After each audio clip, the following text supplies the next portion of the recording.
Sino po dito ang mahilig makinig sa mga kanta ng The Beatles? May isa akong favorite song sa kanta nila. And one of the most popular songs that they have is entitled Let It Be. Alam niyo po 'yon? Minsan binibiro ng mga estudyante ito kapag nagtitake na sila ng kanilang exams.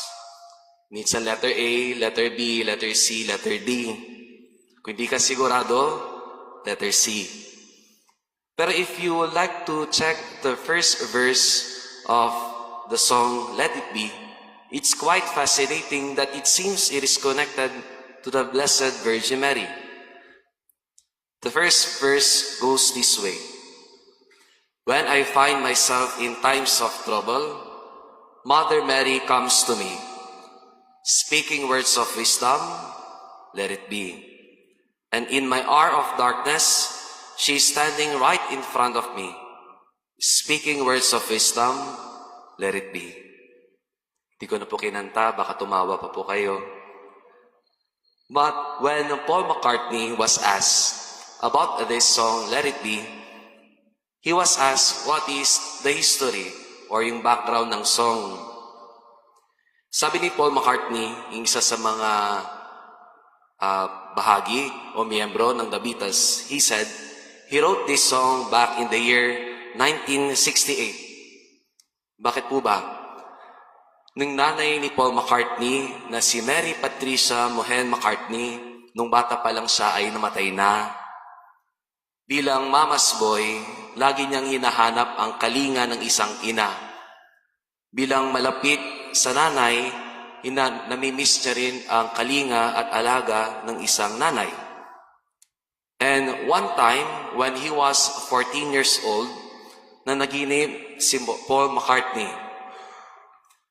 At sa panaginip na yon, nagpakita ang kanyang nanay na si Mary Patricia, telling Paul McCartney these words, "It will be all right.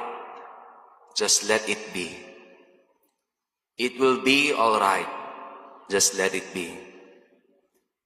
Sa mga Katolikong mahilig sumunod sa The Beatles, when they found out that Paul McCartney explained the background of the song, they were quite surprised because they thought that it was the Blessed Virgin Mary.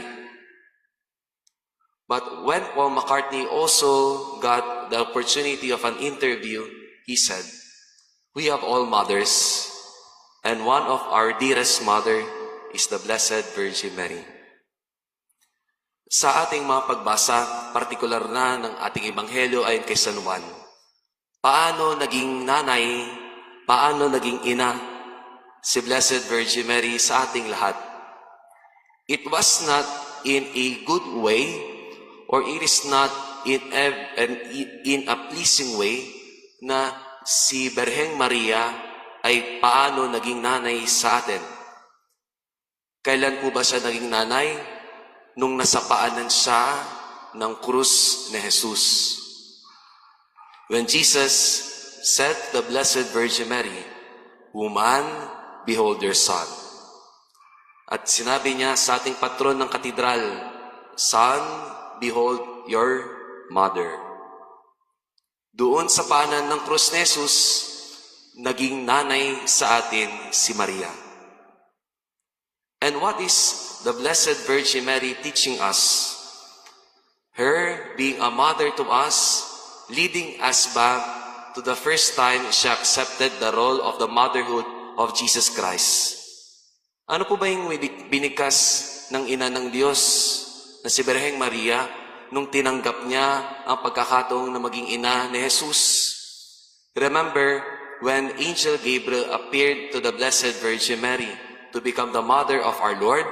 Ano ang sinabi at iwinika ng Birheng Maria? Let it be according to your word. Yun ang isa sa mga sinabi ng ina ng Diyos. Sige lang, hayaan mo na maging ina ako ni Jesus. Patungo rin nung siya ay nagkaroon ng pagkakataon to intercede to Jesus Christ at the wedding of Cana. Ang huling binigkas ng ina ng Diyos na si Maria, do whatever He tells you. Sundin nyo lang, let it be. And now, the Blessed Virgin Mary is reminding us again, ako'y inyong ina, I am also your mother. And at times that we are afraid, at times on the darkest moments in our life, the Blessed Virgin Mary is there for us. When I find myself in times of trouble, Mother Mary comes to me, speaking words of wisdom, let it be. And in my hour of darkness, she's standing right in front of me, speaking words of wisdom, let it be.